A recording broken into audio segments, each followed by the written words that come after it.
So now it is my great pleasure to introduce Eric Roza, the Chief Executive Officer of Datalogix.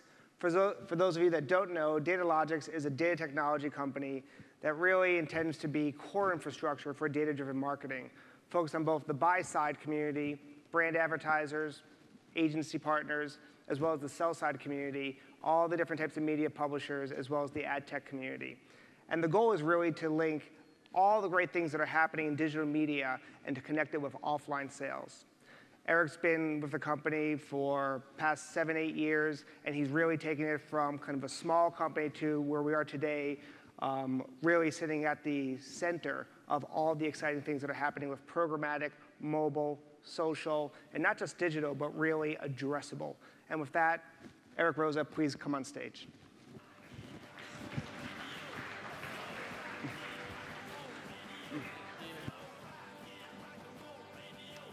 So at Datalogix, we're trying to do our part to make data sexy, and as part of that, I want to invite anybody who joins the conversation on Facebook or Twitter to include the hashtag #DataBacon, and you will get one of these sweet "Data is the New Bacon" t-shirts that I'm modeling here. And because we're Datalogix, our marketing team will find you, and you will get the t-shirt. So in the advertising industry, as you guys know, we're prone to a little bit of hyperbole. So a phrase like "blank changes everything" probably has rolled off all of our lips at one time or another. I'll give you some examples of what that might be. Social, mobile, programmatic, big data, the cloud. These are all pretty compelling, and I wouldn't argue with any of them. They do all change everything. What I want to talk about today, though, is ubiquitous addressability. Ubiquitous addressability changes everything, in my view. So the first question you may have is, like what does that mean? So let me just define terms here. I'll start with addressability. What we mean by addressability here is two things. One is that you can reach one-to-one with a perfect message someone based on a prior purchase. So if somebody scans a Diet Pepsi bottle at their register at the supermarket, I can now reach them with a sponsored tweet on Twitter with a specific offer for Pepsi based on that. By the same token, I get exposed to a Nissan ad on Facebook that may have been targeted demographically, spray and pray, very precisely based on Facebook likes, et cetera. Regardless, I can now look in the next window, conversion window, 30, 60, 90 days, and see, did the people who were exposed to those ads buy more cars than people who didn't, who look very similar to them? And to give you a sense of the scale at which this is possible now, we're talking 70% of Facebook's exposed audience where we can match one-to-one to subsequent automotive purchases. So that's the definition of addressability for today's talk. What's the definition of ubiquitous? So let me just give you a picture of what the addressable household looks like these days. So we've got our mailbox out front. You can hopefully see things turning red. I'm probably blocking them right here. Mailbox out front, that's one-to-one addressable. Where do we go next? Next we go up to the right corner here, and we've got somebody on the desktop who can be reached addressably. Now we're going to go out to the primary purchaser in the family, who's on their mobile phone, can be reached addressably. And what's really important here is the mobile phone is, of course, proximate to where all these purchases are getting made. You've got the department store, the groceries, and the cars. And now, finally, the final frontier of addressability is the living room. We've got a Junior on the couch here on their tablet, and Junior is over the age of 18, in case anyone's worried about that. And then we've got the final frontier, ironically, of one-to-one addressability is the TV set itself. So this is what ubiquitous means to us in the world of addressability.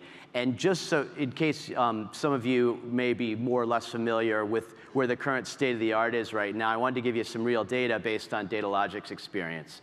So direct mail, we entered that business at our inception in 2002. In 2009, we added display. In 2011, we added mobile. Late 2011, early 2012, we added social online video, then added radio in 2013, and we've already completed successful pilots in both search and addressable TV. So this truly is happening now, this idea of ubiquitous addressability.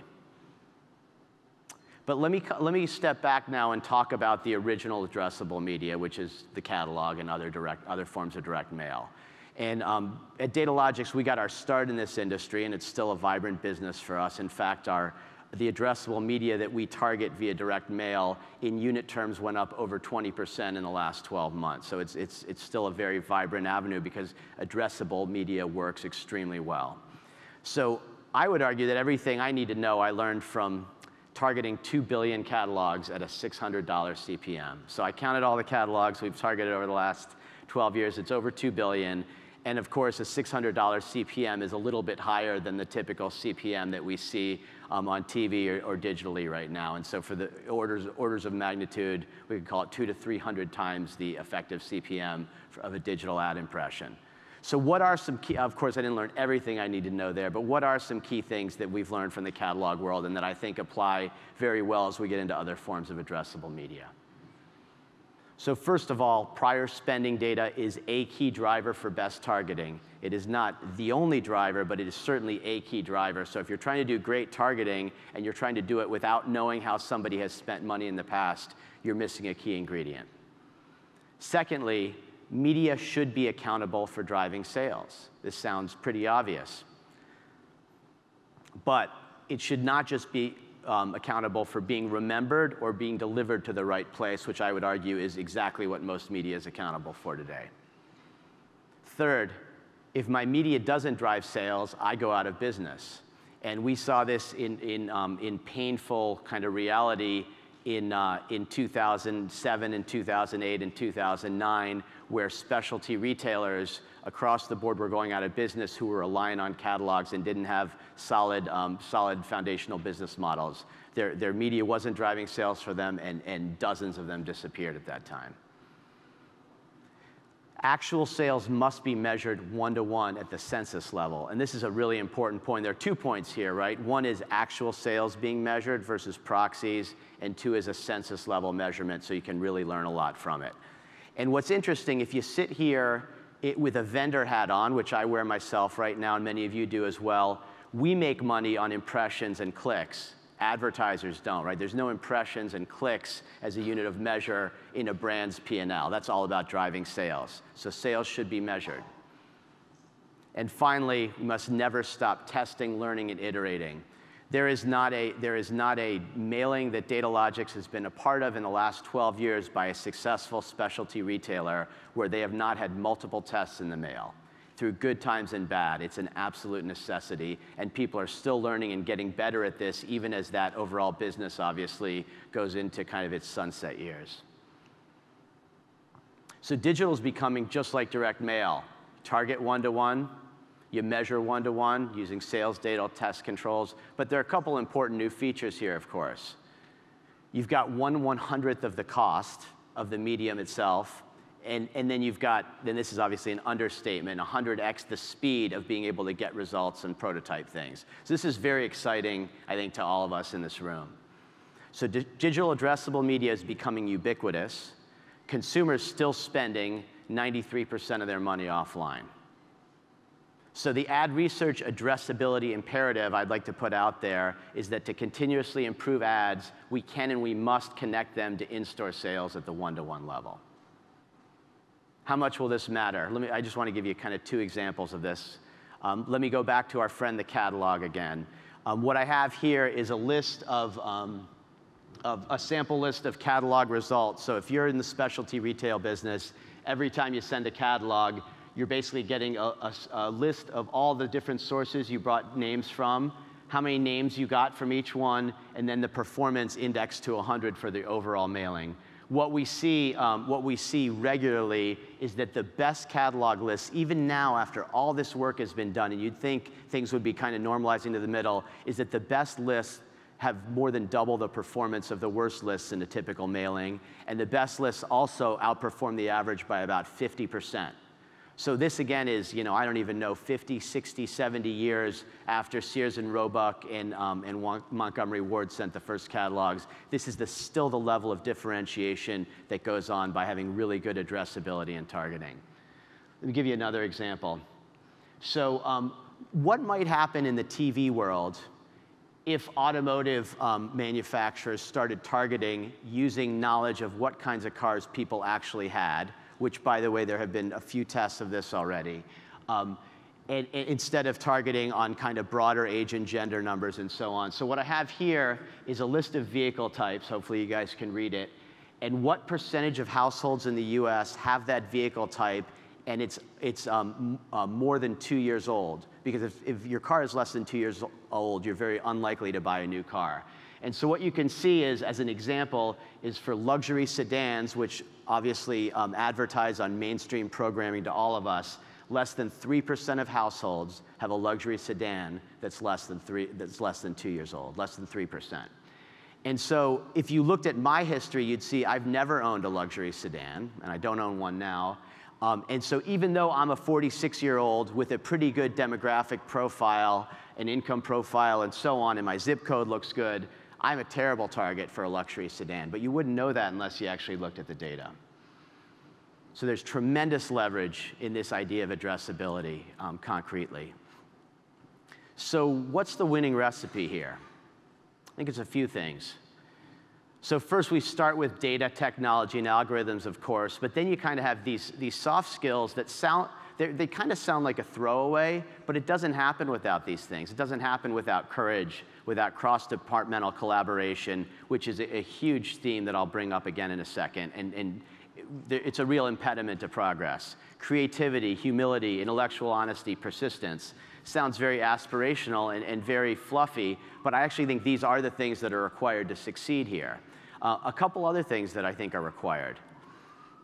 One is kind of upending outdated zero-sum paradigms around who's a competitor and who's not a competitor. So I have here a sample list of names of current partners of Datalogix: Comscore, dunnhumby, GfK, IRI, Kantar, Nielsen. These are kind of obviously household names in this room.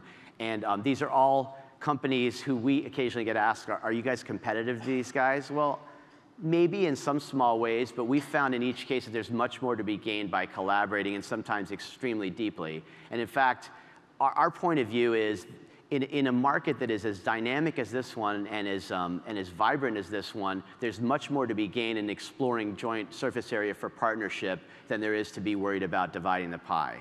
And we've successfully done that across over 1,500 partnerships. And we see everyone who's being very successful in this space right now having a much greater openness than you might have seen 5 or 10 years ago. Also, go really deep with a few key partners. So time is finite. When Brad Smallwood, who's in this room today, who's the head of, is on the ARF board and is the head of measurement for Facebook, and I first started talking about the idea of launching an ROI metric that could become an industry standard for the digital world. It was almost 3 years ago. And I think he and I both knew we were biting off a lot. I don't think we had any concept of the fact that in the intervening time, we would spend over 10,000 man-hours cumulatively between our two companies developing this product, selling it into the Facebook Client Council at the level of methodology reviews, in some cases that took over a year of repeated meetings with some of the biggest consumer packaged goods companies, and then launching it out to Facebook advertisers. And we both saw that this wasn't about Facebook and it wasn't about Datalogix. It was really about a change in the way that advertising is viewed, and this kind of elusive link between this black art of marketing and what's really selling in stores needed to come together. And so that's what we were focused on. But clearly this isn't the kind of a time investment that any of us can afford to take lightly. So it's really about picking the right partners and going really deep. So I believe the Holy Grail is arriving. Let me show you a little bit. Let me give you a little snapshot of what this looks like. So we have, for the first time ever, one of the biggest advertisers in the US, an advertiser who spends well over $1 billion a year on marketing. It's one of the big 3 auto OEMs, who is getting what we call a buy-through rate every month now across 15 publishers, everybody they bought in their digital upfront. It's five automotive brands, 15 publishers, over 13 billion impressions. And they get monthly reporting, as do the publishers they buy from. And what it basically shows them is indexed to 100, a buy-through rate for each of the media sources. And what's really interesting is we asked them recently, you guys have never had this before. What do you get now? What does it look like now? And this was very much put together with both the brand and their agency. And they said, well, here's our deck which is 70 pages of KPIs. And there was not one KPI in the 70 pages that was actually sales. So this is here now, and it's actually happening. It's very exciting. At the same time, puzzle pieces are still coming together.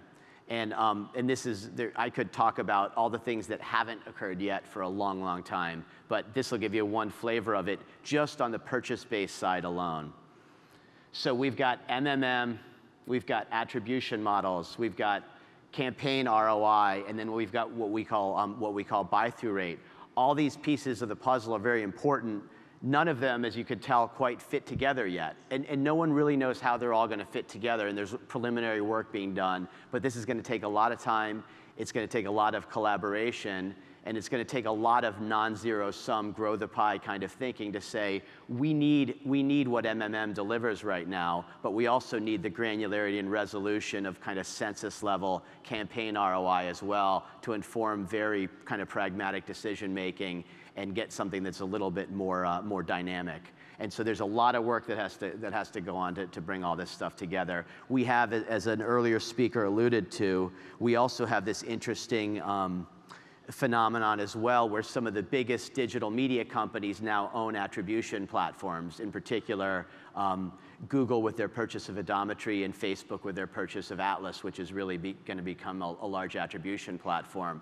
And so clearly that's going to create a new dynamic that really hasn't existed heretofore, that we're all going to have to figure our way around. And it'll be interesting to see whether Atlas and Odometry get the same answer when they get the same data inputs. So kind of my executive summary on addressability is it's here, it works, it's early days, and when I say early days, I would say literally it's not just the first inning, it's the first batter stepping up to the plate. It's hard, and the stakes are high. So a few parting questions here, and then if there's time, I'm happy to answer any questions people have. The first one is, should we be spending more on ad research? Is that a controversial question in this room? I think we should. I think we should be spending a lot more on ad research.